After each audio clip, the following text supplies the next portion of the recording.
All right. Good morning, everybody. We are so glad that you could join us today. Heather, when you have a chance, if you can pull up that. Yeah, thank you very much. We're so glad that you all have joined us today for our second webinar in our series, Aligning and Advising for Education, Experience, and Employment. And today's webinar, we will be looking at work-based learning, and we will highlight several initiatives throughout Kentucky that focus on what it takes to make work-based learning work for them. So we're very excited to have some excellent guests here today to highlight what they are doing with work-based learning and how it works for their district or their program. So I will go on and introduce our guests. And let me go right here. It is, okay, there it goes. It's a little slow, my computer is, and I apologize. I was trying to click and it wouldn't advance, so bear with me just a little bit. Gotta love technology. But our guests today, we have some excellent guests to share with you how they are making work-based learning work for them. We have Cassie Grigsby with the Kentucky Retail Institute, along with Tina Brogel from OCTE, who will share about an often overlooked aspect, of work-based learning. They're going to be talking about school-based enterprises, and Tina's going to give an overview of all work-based learning as well, but they are going to share a special initiative with the Kentucky Retail Institute, which is my understanding, and Cassie will talk more about this, that the Kentucky Retail Institute is the only nationally recognized retail apprenticeship. So excited to hear a little bit more about that. We also have Liz Adams, who is the work-based learning supervisor for JCPS, a very large district that has a lot of students from a lot of different demographics. And she is going to be sharing about some training programs and some different things that they have going on and how they make work-based learning work for such a large, diverse district. And last but certainly not least, we have Cody Mooneyhan, and she is the Family and Consumer Science teacher at Grayson County High School, and she is going to talk about the work-based learning opportunities that they have, and she will specifically be highlighting their teacher apprenticeship program. And we will start today's discussion off with Tina here in just a minute, who is the work-based learning coordinator for the Office of Career and Technical Education with the Kentucky Department of Education. So as we learn from our guests today, please feel free to drop questions in the chat. We will be monitoring chat and we will answer those questions throughout if we can. But if we cannot get to all of those questions during today's webinar, we will certainly send out an email with answers to those questions along with the slide deck from today's webinar. Also, just as a reminder, if you want ELA or FRISC credit, be sure to stay through the end and complete the short evaluation, because that's how we are sending out our ELA and FRISC certificates. So without further ado, I want to go ahead and get these questions started. And like I said, first we'll be talking with Tina and Cassie. So let me move on to our next slide here.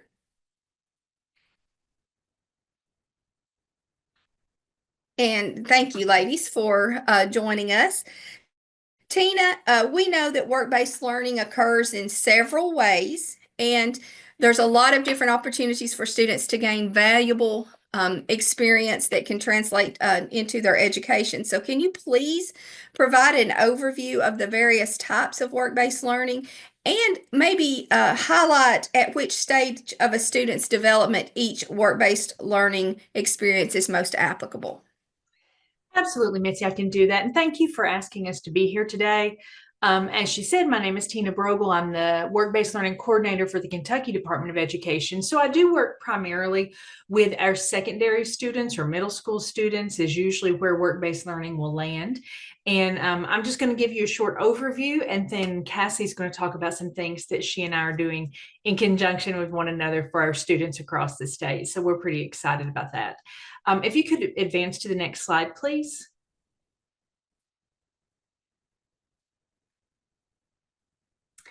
Work-based learning in Kentucky, yeah, that's a good one. Work-based learning in Kentucky is defined in regulation. And so, when we're talking about work-based learning, what we're talking about is experiential learning, where students and employer partners from our community come together and create a relationship. And that's our entire goal here. It's supporting the students, and at the same time, the students supporting employers.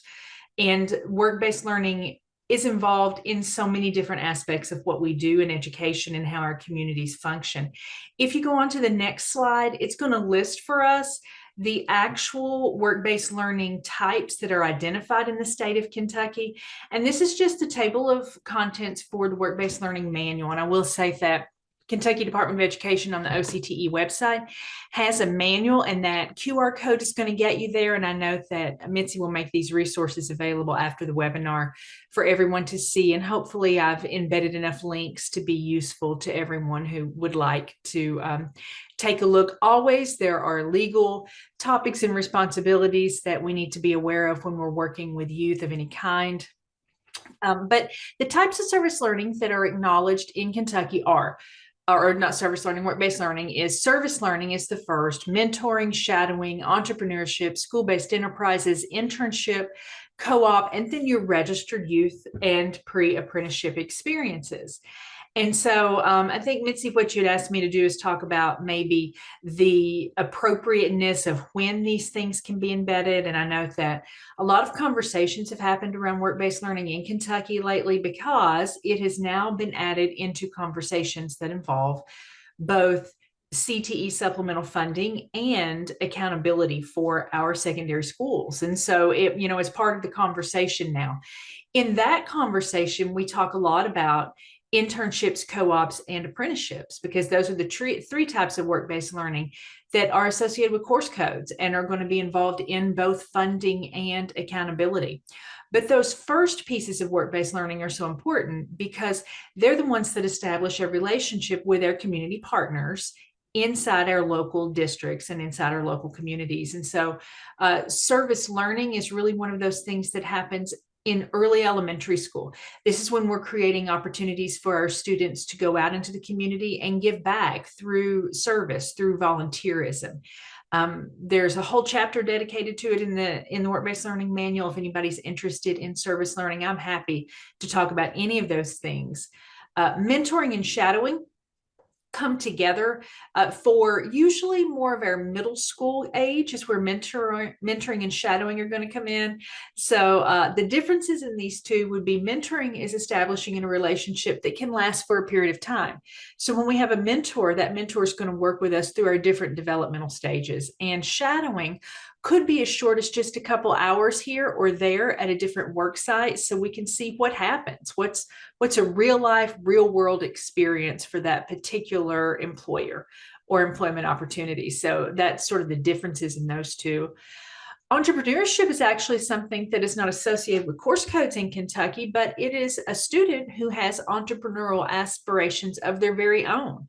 And our teachers in our schools, secondary and post-secondary, can be very helpful with that in guiding our students through the legality of owning one's own business. So entrepreneurship is definitely out there. And we have a lot of really clever young people in our state who are working in the entrepreneurship world, and we're proud of them. School-based enterprises is something I think we're going to talk about today. And those are actually the ones that hit near and dear to me. I started and ran a school-based enterprise for years at a district level before I came to the KDE. So a school-based enterprise is actually a business that functions inside a school environment where teachers and community partners work to help, while embedded inside curriculum, guide students through the process of running their own business. And it can come in many different forms and fashions, but school-based enterprises are a huge thing. That's where Cassie and I are trying to support right now across the state, school-based enterprises. And we're really thankful that Kentucky Retail Institute and the Kentucky Retail Federation for being so involved in that with us. But those are the different types of work-based learning and sort of maybe the ages that they belong to. And then if you go to the next slide, I'll just say that as far as our secondary schools or middle schools go, we have a manual. You're welcome to reach out and look at that anytime. It is associated in reg Go on to the next slide if you would. We have a few things that could be very helpful out there on a resource page. And this is a QR code that can take you to the Kentucky Department of Education resource page that lives under the Office of Career and Technical Education. There is an FAQ sheet. It's hyperlinked in this. It is on the right-hand bottom side of our webpage. You can find it pretty easily. That's going to have a whole lot of interesting information on it that can answer some basic questions if you're inside a school environment and you want to participate in work-based learning. And then there at the bottom of the page, I've really just provided our work-based learning standards and the reg number that it is connected to if anybody has specific details they want to know. And I think I might have one more slide, Mitzi, and then that's all the slides that I had dedicated to just our introduction. And so these are the specific fillable forms and infographics that we have available there on the resource page for our schools. You can use our form, or you can take our form and put your logo on it and make it yours. And what we're really just hoping is that this will give us some structure or some guidelines around creating that work-based learning file and helping that grow with the student and move toward, an end result, which could be our student having accountability, career readiness markers that are attained through work-based learning, or earning CTE supplemental funding for the schools based on their enrollment in some of these work-based learning enrollment codes for classes. So we're really thankful to have an opportunity to look at all of these things with you. And if you have any questions about these resources, you can let me know. And then I actually do have one more slide, and I just like to put this out there because a lot of people never take a look at the Kentucky Center for Statistics. And so if you're wondering how you can tell if your community is involved in work-based learning, you can go out and look at the Employer Connector tool there at KY Stats. Just go to KY Stats, click on the Employer Connector tool, or you can use the QR code.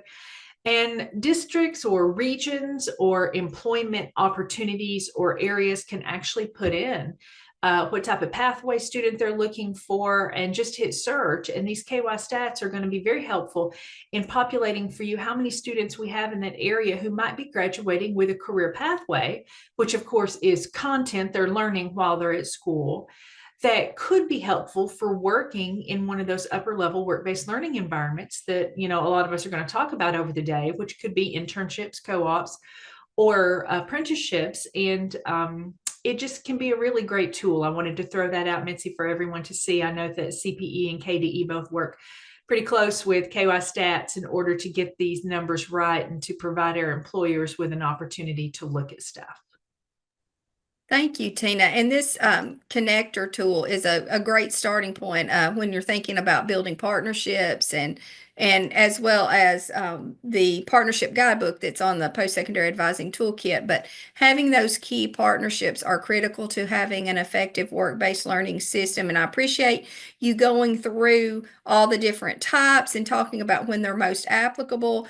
And, you and I had a conversation earlier about how oftentimes when people think about work-based learning, they automatically think about the co-op experiences and the internships, but they often overlook some of those early, most formidable forms of work-based learning, especially in like the elementary and the middle school years. So just want to reiterate what Tina said about those early like service learning type experiences are very good for those those elementary age students, and then the mentoring and the job shadowing in the middle school. And appreciate you sharing all of these resources. Certainly will be sharing these out with all of those that have registered for today's webinar so that they can have access to them. I know that you work very closely with Cassie Grigsby, and you all have some very exciting things going on with school-based enterprises. So before I get started with Cassie's questions, Tina, do you have anything else that you would like to add specifically around school-based enterprises? I just think school-based enterprises are a wonderful opportunity for our students to see what businesses are like and for our employer partners to reach out to the schools and really be a strong resource for the students. This is our pipeline for employment. These are the students that are going to be really ready to hit the ground running when they get to the workforce. We're talking about already knowing how to run a POS. And so, if you know how to run the point of sale, you're doing great. We're talking about customer service, we're talking about marketing, all the initiatives that come in handy, the things that many of our youth are maybe even better at than some of our management inside retail and different other things. And I know the relationship I have with Cassie is based around retail because, of course, she's from the Kentucky Retail Institute, and I'll let her introduce all of that stuff. But our school-based enterprises come in many forms and fashions, and I know Liz is going to talk about some great ones that JCPCS has currently active. I've visited those; they're wonderful. So I'll let her talk about those. But no, school-based enterprises are embedded in curriculum for our secondary schools, which is our high schools. Our high schools have dozens of different examples of school-based enterprises. Retail is only one of them, but that is the one where Cassie and I cross lines. So I'll let her talk about some of the fun stuff that they're doing for our school-based enterprises that focus on retail. Perfect. Thank you. And Cassie, I'm going to go ahead and advance to the next slide, but I want to just thank you again for being a part of this information session today. And as president of the Kentucky Retail Institute, you're in a unique space. As I mentioned, you all have the only retail apprenticeship recognized in the country. And recently, you awarded a local school district a grant for a school-based enterprise. So could you tell us a little bit about the grant opportunity and what the winner is doing, and just highlight your Kentucky Retail Institute offerings and program? Sure. I want to start out by thanking you for inviting us to be on here today. It's always a pleasure to talk about workforce and retail and how we can get youth involved in this industry. Like you mentioned, I am Cassie Grigsby. I serve as the president of the Kentucky Retail Institute. The institute was created a few years ago to support and promote and bring awareness to the retail industry. Retail is not talked about a lot through high school. People really are not aware of the career opportunities that are in retail. And Tina can tell you, I have said 100 times when we're talking about a career in retail, you have to think beyond the cash register because that is not what we're talking about here necessarily. The Institute was also created for workforce development. We are not immune to workforce issues, just like any other industry. So the grant process, early on in the year, Tina and I work very close together. School-based enterprise is near and dear to her heart as it is to mine, and it is a absolute perfect segue to get students involved in retail and business to advance into a career in whether it's business, marketing, retail, whatever that looks like. There's so many areas that a school-based enterprise can cover.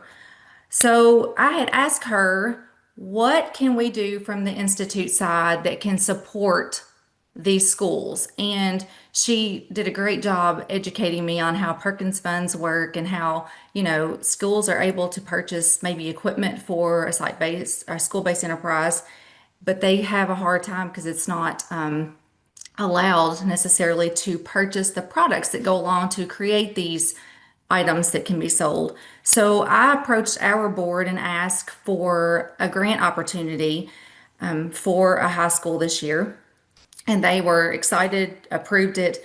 The process there is we announced it. There was an application process. The schools applied. They had to give us information on what their project was, what they were going to do with it, how the money was going to be spent, and then allow us to track this process through so that we can report out to other schools and counties across the state and honestly other states on what is happening in some of these schools.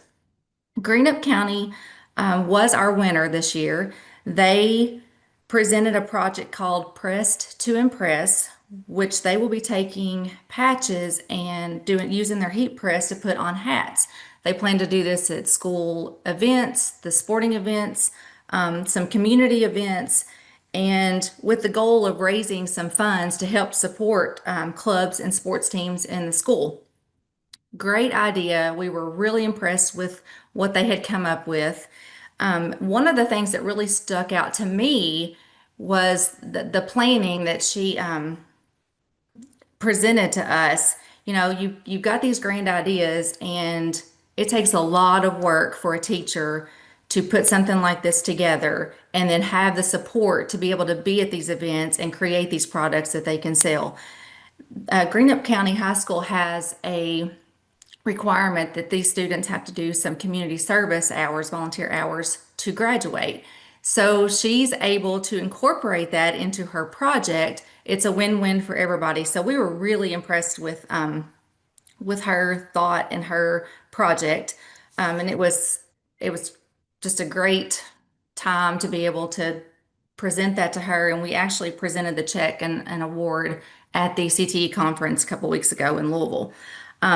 Just to talk about going forward, I'm going back to our board for 2026, and I'm hoping to do more than one grant for next year. So be sure to keep an eye out for an announcement for 2026. Perfect. That was going to be my follow-up question, Cassie, is will there be an opportunity for folks to apply? So perfect. So you all heard her. Stay tuned, and we will certainly share out information. Tina and Cassie, if you can get that to us, we'll be glad to share that out about that future grant opportunity. So as the only recognized retail apprenticeship, let me rephrase that. What does that mean in terms of opportunities for students? Can you tell us a little bit about that? Sure. It's a huge opportunity for students. Early on, when the Retail Institute board decided to, I'm sorry, I'm having stuff pop up on my screen, decided to move forward with an apprentice.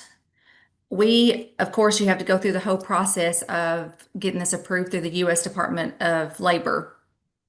Nothing had even been looked at in the retail industry since the early 80s. So we literally created this program from the ground up. There was no curriculum, there was no on-the-job training, none of that was created. So our group worked together. This was created by industry. So all the curriculum, all on-the-job training was created by retailers. And what this is, it's a 2,000 hour apprenticeship. So that's on the job training, 2,000 hours, 150 hours of related technical instruction. If a student is in the business and marketing track in high school, they are allowed to participate in the retail apprenticeship program. To give you a little overview of the apprenticeship, it's called Retail Leaders Apprenticeship, as you see on the screen, but the apprenticeship itself is called Retail Operations Specialist. So this encompasses an entire idea of what it looks like to run a retail business, anywhere from store security, the back end office, customer service, ordering, purchasing, all those areas of what it looks like. So this kind of gives a student an opportunity to see all the different areas of operating a retail establishment, and maybe in hopes of, is there a certain area that they would like to focus on, or is this an entrepreneur that would like to take this to next level and they've gotten a full scope of what that looks like to run a business. That's great. I love that. I'm a former business teacher myself, so all of this stuff is near and dear to my heart, much like Tina's. We started out in the same path. So how can interested districts, and this could be Cassie or Tina, either one, initiate the process of participating in a program like this or the apprenticeship program? Tina, you want to start with the school side and I'll take the employer side. Sure, I can do that. Mitzi, if you would go up one more slide, you're going to see that we've actually provided several links that are going to be very helpful if a school wants to do it. And so, in a nutshell, all a school has to do in order to participate in a retail apprentice is have an employer who's willing to sponsor that retail apprentice. They're then going to have, they're going to develop a relationship with Cassie. And anybody who knows anything about apprenticeships understand that for those registered apprenticeships, of course, there's the RAPIDS process, and we have to detail information and log hours. We have related technical instruction, RTI, that's required inside an apprenticeship. And thankfully, with the process that we have for our track youth apprenticeship program, we're able to use the students' CTE courses as that related technical instruction. And so these students are going to be getting both credit for prior learning, which is an important part of an apprenticeship experience, on the job training, second important part of apprenticeship experience, and they're going to have that guidance from both the Kentucky Retail Institute and employer partner. Cassie's taking on a huge burden with these retail apprentices, where she's actually the one who's going to be interacting with RAPIDS for our employer partners. So she puts all of the information in. If a school would like to have a student who is involved and they have a local employer who wants to hire the student in a retail apprenticeship environment, just reach out to myself or Cassie, either one. We're happy to put you on the way. Of course, Mary Taylor is their apprenticeship guru here at the Kentucky Department of Education, so she's going to be working with that as well. But what you're going to do is basically just put a pathway. We're going to put the track business education or marketing education youth apprenticeship in as a pathway, whichever is more applicable for the prior learning that the students had for their existing pathway. And we're just going to get all that paperwork done and in process. And really on the employer and the students end, the only things that are going to happen is the employer is going to communicate with Cassie about the hours the student works. And the student's going to be enrolled in an independent study course, which is a proprietary course that KRI owns, that's going to provide the student with an independent study opportunity where they will learn the related technical instruction. There's a class that the student will be enrolled in. So it counts as a pathway course. It also, counts toward all the school's funding, and it allows the student to work through that curriculum at their own pace in an independent study environment at the school with their business or marketing teacher as a partner to guide them through that. And it's in the MBA process, which all of our business teachers are very familiar with MBA. So, all the curriculum's there. The teacher doesn't have to make anything or do anything. All they need to do is reach out to myself and Cassie, and we will make sure that all of that paperwork comes together. And if you're a teacher or an employer who's interested in this, those links at the bottom where it says helpful documents, there's a course description, there's a crosswalk. It just really outlines, or it lays out every single thing that you would need to know in order to participate in this. And I would like to say that it's important to note that this apprenticeship is Department of Labor recognized. It is a tangible credential that goes across the states, across nations. Once they have that apprenticeship, they can take it and apply it to any other area if they would move or what have you. It's a credential that stays with the student forever. This is Yeah. wonderful. Sorry, Cassie. I just think that that's great that it is transferable across all states. So if you want to go ahead and bring us home with anything from your aspect. I think Tina covered actually both sides of it pretty well. The only thing I will add from the employer side is we do provide students that are interested if an employer wants an apprentice and they are interested in participating. But the process of that, the employer will interview and choose the apprentice just like they would any other employee that they hire. So it's not here, we're giving you a student and you have to take this student. It is a process that the student goes through, and the employer does the exact same thing as they would if they were hiring anybody off the street. Okay, that's good to know that it's, you do have to meet certain interview qualifications and that sort of thing. So lots of great information, ladies. I appreciate it very much. We're going to switch gears a little bit and hear from Liz Adams, who's the Work-Based Learning Coordinator for Jefferson County Public Schools. And Heather, I'm going to ask if you don't mind to stop sharing for just a moment, because we don't have any slides at the moment that go along with this, and we'll give Liz an opportunity to be spotlighted for our folks here, if that works. And Liz, as I mentioned, you're the Work-Based Learning Coordinator for Jefferson County Public Schools, and that is the largest school district in Kentucky. At first, a lot of people may think that because you are the largest district, that your students have access to lots of different work-based learning opportunities, and I'm sure that they do in some instances, but your district serves such a diverse range of student demographics, and each school, I assume, has different access or has access to different resources. So tell us a little bit about how you make work-based learning work in your district. Specifically, how do you build those partnerships with the workforce to provide these opportunities? And you can give specific examples from specific schools if you would like. Yeah, thank you, Mitzi.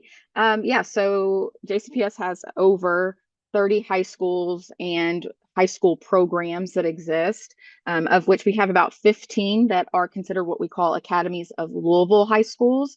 So those are high schools that have designated academy coaches. Those are JCPS administrative staff that support those academy schools.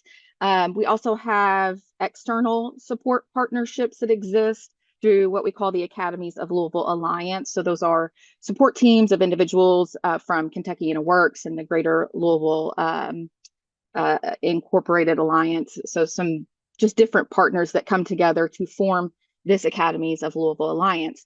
But keep in mind, that's only 15 of this over 30 high schools or high school programs that exist in our district. So you have this whole other half that exists without those supports kind of built in. And so we have really worked hard over the past few years to really make sure that we are providing opportunities to all of our students, that there's access to all students. In JCPS as well, we have a very diverse population of students. We have over 20% of our student population that are considered multilingual learners. So they would, if they alone came out of JCPS, that would be like the second largest district in the state. So that's a lot to consider as we look at building partnerships, as we look at trying to provide opportunities for students. We also have a little over 13% of our population of our students have special needs. And so we also want to make sure we're providing opportunities for them.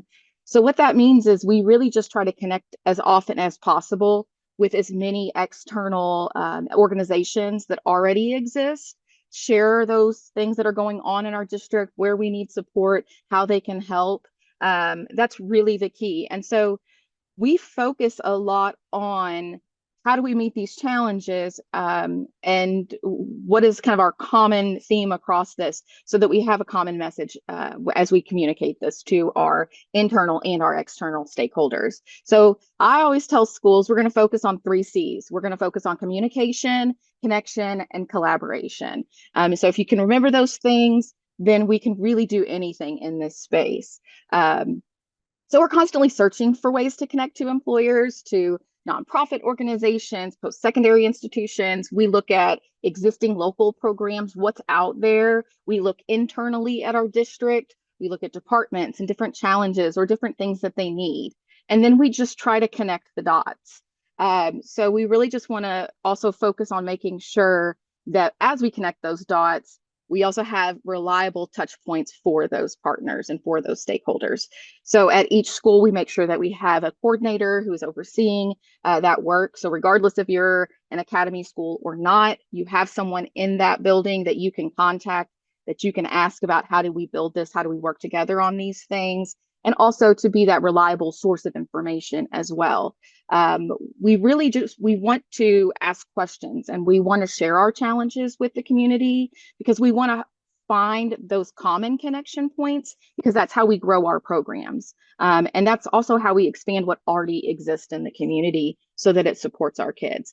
So some good examples of this is at Western, we have an external partnership with Heine Brothers. So our students there are trained and certified as baristas through the Heine Brothers training program, which already existed. And then the school then runs their own Heine Brothers coffee shop. Whereas if you look on the flip side, we also have some, school-based enterprises or programs where we had to look internally, right, to be able to provide those opportunities for students. So an example of this is we have some schools who the students are creating keychains and t-shirts. And so they're selling them externally, and they're collaborating with like our IT team and then other IT pathways in order to provide those opportunities in the web space. But also we support our culinary programs and the catering services they offer by making sure that we offer those events to that catering program at that school before we extend that offer to an external partner. And so it's really about, again, finding those common touch points, finding the place to grow. And then also we use consistent communication, and we try to use as common language as possible. That's something that I think is hard to do, especially if you come from an academic world, is changing the way that you speak and your verbiage so that you can communicate with both your internal and your external partners in a way that everybody understands and we're all on the same page. And I think that really helps us as well in building some high quality work-based learning programs, because everybody does understand, all right, this is what we're doing, this is what it's called, this is how we get there. And they feel like they're a part of that conversation instead of just being asked to step in and provide a service. The other thing that we do is we really, again, we're focusing on that collaboration piece. So we're trying to ensure that our programs meet the needs not only of our students and our schools, but the employers as well, right? Everybody needs to get something out of this or it's not really going to work.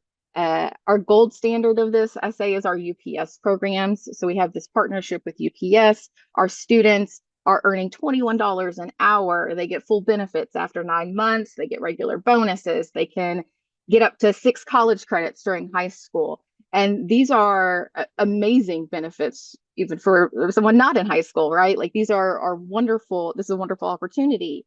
But UPS isn't going to get on board unless they're getting something out of it. And they have a steady flow of package handlers that come in. So now they know we're going to be able to provide our services to our customers. We don't have to worry about not having enough people, running packages, emptying out the crates, doing different things within the UPS, ecosystem. And so some of those kids stay on and some of them move on, but they are getting something out of it. Our students are getting something out of it. They're getting a lot of great things out of it. And so that's really that perfect example of the collaboration. You take a program that already exists within the employer's organization, we build upon it, and we make it work for everyone. And that's really how a lot of the strongest programs we have, that's how they are built. With that being said, we also encourage our employers or our partners to think about, as they build these programs, one, think about what you already have. What do you already currently offer for your current employees or new employees? And is there a training program that we can take and adjust? And if there's not, we try not to overwhelm our partners. We try to make sure that they understand we want to build a solid foundation as we develop work-based learning programs for our schools. And so it might be starting small and just slowly building and coaching them through those steps, so that eventually you get this wonderful, great big training program like a UPS, but it might start small, like just a little partnership here where we're offering maybe a short internship, and then maybe that short internship then gets developed into something else. But we guide them through that process by staying communicative, right? We're collaborating, and we're just making sure that we're always connecting with the employer. That's great. And my big takeaway from all the things, the great things that you talked about, was there's certainly not a one size fits all. It's different for every school within your district and within the state of Kentucky. But the common theme I loved: communicate, connect, and collaborate. So great examples of lots of things that are going on within your district, and in some spaces that are relatively small, and then some that are quite large, like the UPS example. But we recently read about a training program in your district. We focused a lot about high demand careers here lately, but a training program in your district that it's fairly new for students interested in fire and rescue. It's always interesting to learn how schools are partnering with businesses and industries to provide those learning experiences for students in those high demand career sectors. So can you elaborate a little bit on how this training program came to be and what it means for your students? Yeah. So this is the Junior Firefighter program. It actually was born from a student at Fern Creek. That student already had a connection to their local firehouse, And so what really just, it ended up happening kind of organically. The students started out just wanting to be able to go co-op or internship at this firehouse that they had a connection with. And so that was followed by, right, making those connection points, making sure our coordinator, our work-based learning coordinator at the school understood how to reach out and ask the right questions and guide the fire department essentially into what could this look like if it's not I'm sorry, what could this look like if it's not just this student, right? And so it ended up being, we pulled in the pathway teacher, the work-based learning coordinator. The Fern Creek is an academy, so we pull in our academy coach there. We pull in our district team staff, and we really coach each other and walk through that process so that we know that the employer feels supported in it. So in this case, again, we were kind of lucky in that the student had that connection. So we reached back out to the Fern Creek Fire Department, and we were like, hey, what exactly would you like to do with this student? And is there a program or anything that you're going to use with the student as part of this internship? Like we have more questions. And so we asked the questions, we communicated, and we found out they already had this junior firefighter program training plan that existed within their organization. And so then it was about connection points and alignment within the actual fire sciences pathway. So how do we align? That's when we pull our district CTE lead who oversees that pathway. So she's out there, Brandy Scott. She's wonderful. She was pulling all of the standards and the courses and just trying to make sure that there was an alignment between what the actual pathway needs versus what was already in existence within that training plan with Fern Creek Fire. And so that's really how that started and was built. Now students are going to be able to enter into this program and into this training plan. It's going to give them authentic real world experiences. It's going to be, again, aligned with those courses and the standards. The students will be enrolled in an internship or in a co-op, depending on their placement within that pathway. They'll also be able to, and hopefully pass OSHA 10. They'll be doing basic life support. They'll also be getting the NIMS, which is the National Incident Management System certifications, and that's all being covered by the employer. So that's huge for us, right? Like, because you can share in the cost of running a program because they're not always cheap. And then they also just get a wide array of activities. So they're going to mirror actual fire science operations.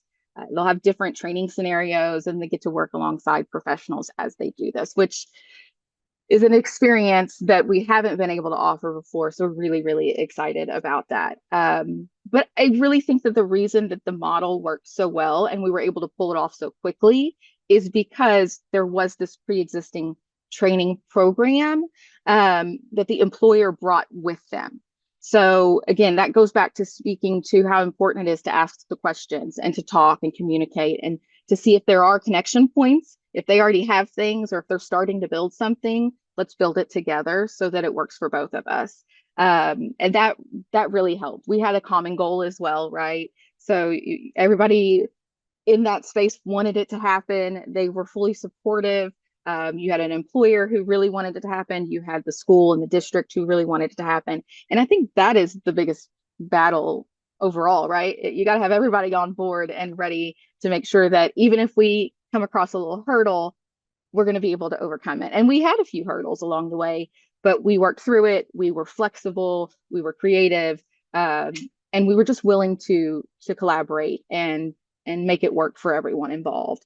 But it was also about persistence, right? Like we can't give up when, oh, well, what do we do in a scenario like this? Okay, well, they're going to be on fire trucks or they're going to be around this equipment. So you have to ask some of these hard questions that schools can get uncomfortable with, districts employees get uncomfortable with, employers can get uncomfortable with. But it's good to do that. And you just have to be persistent and talk through those, because eventually you'll find a common ground and you'll be able to do something that works for everyone. So we really just do that in a lot of different spaces. But that program, we're really, really proud of it. Shout out to Brandy Scott, who really made that happen by ensuring that there was alignment and getting that contract through the board, which is always an endeavor in and of itself. But again, just we're really proud of that. We're excited for it. The students are excited for it.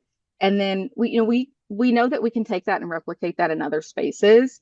And we're actually doing that in other spaces too. So like we have an alignment. There's a partnership with Norton Healthcare. They already have a high school academy program through their organization. And so we just kind of keep doing the same thing. What do you already have? Let's work together. Let's make it better. And let's make it work for everyone involved. So it's really exciting. We'll have our first students working through that this school year. Perfect. That's great. I'm sitting here thinking about all the opportunities that students have today available to them. And I'm thinking it wasn't like that in the 1900s. So thank you for sharing about that. Speaking of high demand careers, I want to switch gears now and bring on Cody Mooneyhan. And we do have some slides that Cody wants to highlight. So Heather, when you can, if you'll share your screen again. But Cody, as she's getting her screen ready, I want to just, reiterate, we are talking about high demand careers here because we know that there is a teacher shortage, not only in Kentucky, but we hear about it nationwide. Grayson County High School has formed a unique partnership with Western Kentucky University to implement a teacher apprenticeship program. So, can you tell us a little bit about how this initiative came to be and what the experience typically looks like for your students and how that translates to future employment? Sure, Mitzi. Again, thank you all for having me today.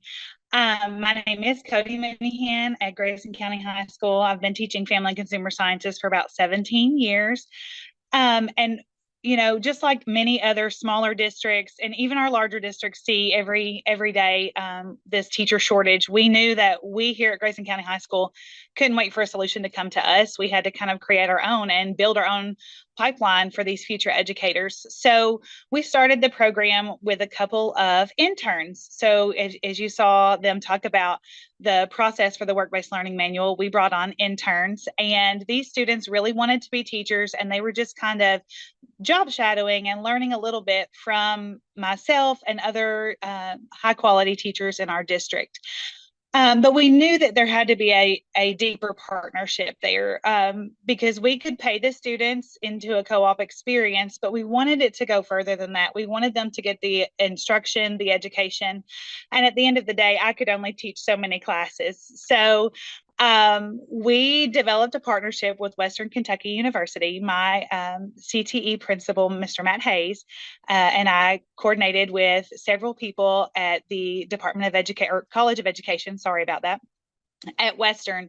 And that's where this particular partnership came to be. And what we developed was the track apprenticeship, which already existed for the K-12 teacher. And so just like the others have discussed on the track apprenticeship, it is a partnership between the Kentucky Department of Education, the Office of Apprenticeship.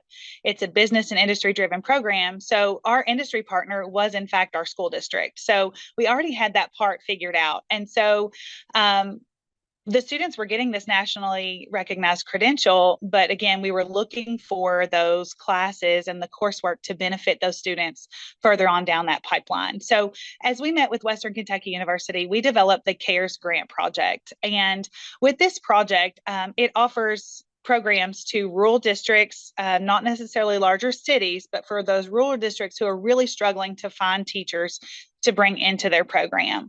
And so this seamless pathway has a lot of hiccups along the way. As we've developed it, we have figured out what works and what doesn't work. And so we start out with our high school courses. And so our students take family and consumer sciences courses. As they complete a career pathway in family and consumer sciences, then the students can move on and take dual credit courses through the CARES project program. And with Western, they have realigned all of the core education courses to help us as dual credit instructors. So we are putting these students out into placements. They are getting that hands-on experience. Specifically for Grayson County High School, we start students out as an intern student. And so they co-op eventually, and they're paid by the Grayson County Board of Education and partially through this Western's CARES program. But they start with me for the first year. They're learning the ropes. They're understanding the core of education, lesson planning, differentiation, and working with students of various needs. We get them into placements and observations, and Western helps us coordinate those placements, and they kind of target areas that they want our students to pay attention to and to learn from while they're in their placements and interning. Once students have a good foundation of the core of education, what that looks like, professionalism, just all of those growth models, we start to place them within our district in areas where they would like to eventually see themselves in the future. So I have students who are interested in pre-K and those kindergartners, and they love getting in there and working with those little guys, and all the way up to high school. And so it is a little bit harder to place our high school students because they are still high school students themselves. But we have a lot of professional young men and women who just come in and they take that very seriously. They lead some of our we have a 30-minute win period. It's called What I Need. And so they lead some of those courses, and they kind of help our students here at the high school along the way with that for the experience.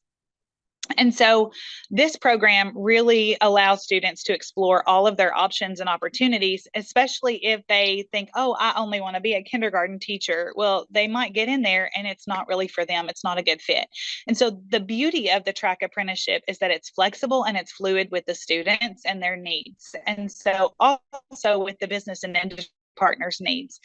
So if a student doesn't like their placement, if they're not happy in that particular age range and they want to try something different, we can move them and get them what they need. And again, at the end of the day, they may not complete the apprenticeship, but we hope that they're understanding that we're investing in them and that we want to provide opportunities for them, and that one day that they'll come back and invest in our district as well. So that's just on the high school side of things. Once they get into Western full-time, they can choose a couple of different options. So again, it is completely tailored to the student.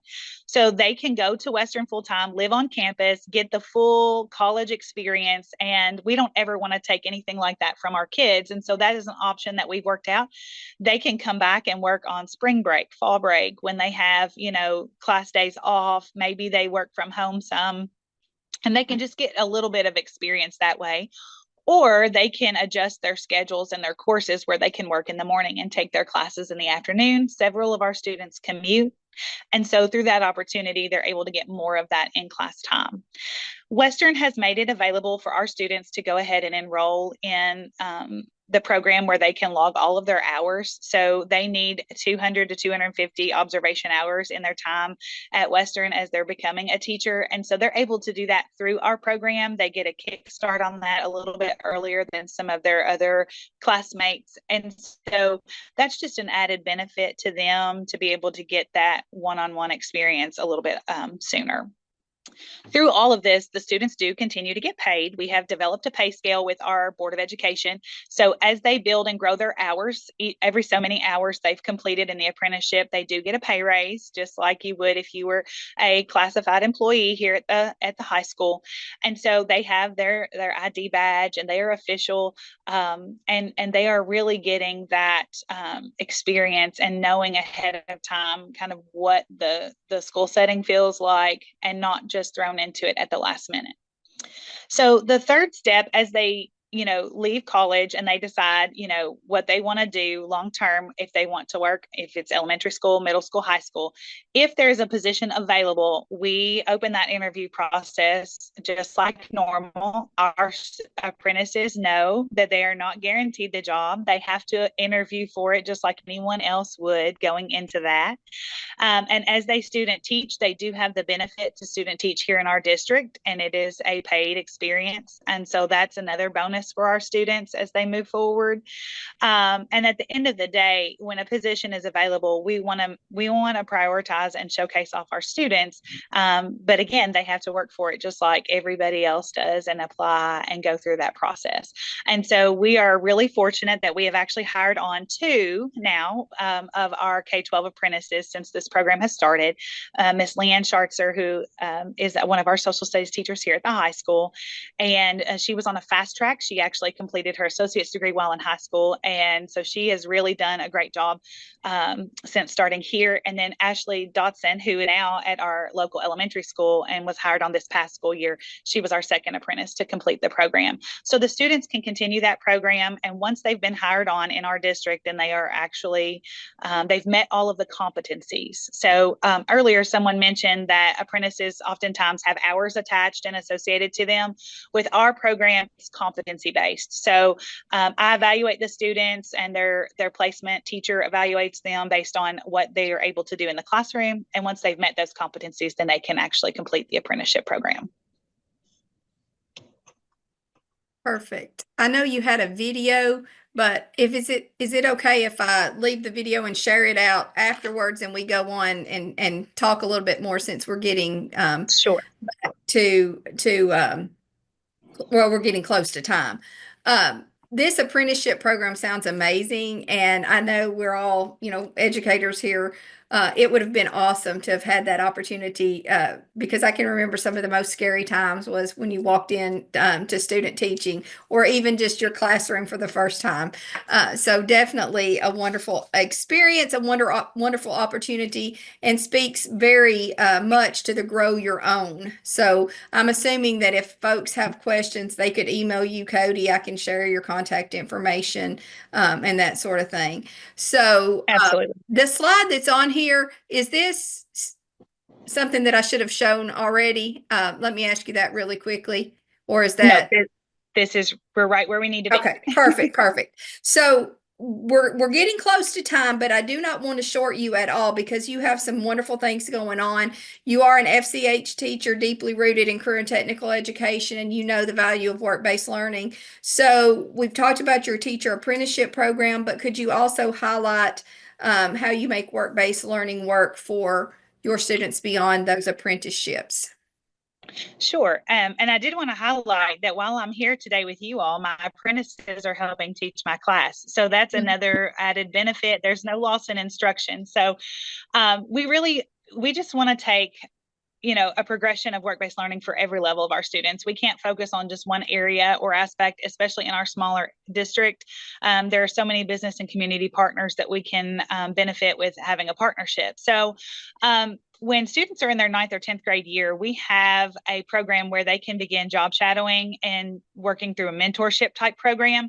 So 1 to 2 days a week when they're in a CTE course, as long as they're maintaining a healthy GPA and they have at least 1 credit in that career pathway, we have a bus that will travel around the county all day long, and it drops students off to their placements, picks students up from their placements. And so our work-based learning coordinator, who has helped with some of those things, has set it up with all of our business and industry partners to bring on these students periodically, just for that experience, to say, hey, I may like this.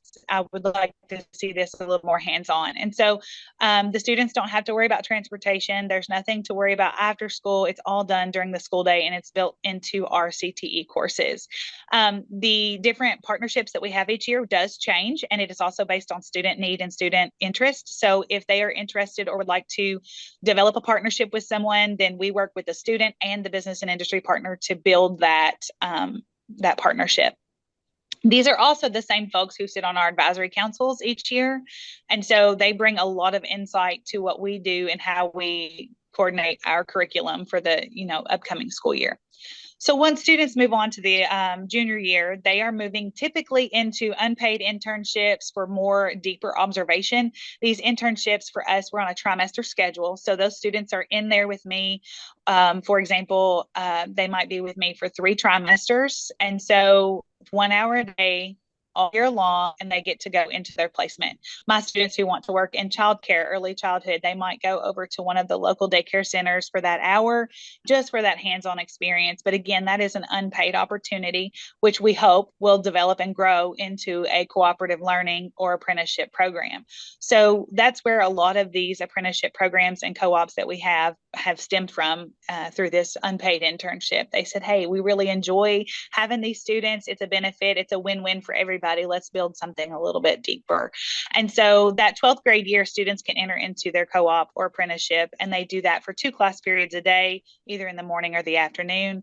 And we have various partners, again, out in our school district that help with that. But the transportation was a huge relief for a lot of our students because they couldn't participate in these programs without it. And so providing that opportunity for our low-income students has really made a difference in the success of the work-based learning program for us. I love that apprenticeship transportation. I mean, that is something that a lot of our districts, especially rural districts, face is transportation issues. So that's a wonderful service to your students, and I'm sure has really benefited your program greatly. Cody's contact information is on the screen. And again, I'm going to share all of this information out to you all with everyone's contact information. I think we could talk for another hour about all of this stuff, but unfortunately our time is up. We do have additional webinars continuing. If you register for one, you get invitations to them all. September 9th is our next webinar. And we always want you to stay connected to the Kentucky Advising Academy and CPE. I know several of you all will need ELA certificates, so I am going to quickly share if I can get it to go back, the QR code or bit.ly for the evaluation. If you do need ELA or FRISC credit, please be sure to complete this short, it's really quick evaluation, but completing this is how we will know you need that certificate. You all the panelists have been great, lots of great things going on. I have tons of questions that I would love to ask them. But again, we are out of time and it has been great. Thank you all for joining us. If you have questions, please feel free to reach out to me. Again, I will share the slide deck with these ladies' contact information. Thank you all for joining us, and we hope to see you September the 9th.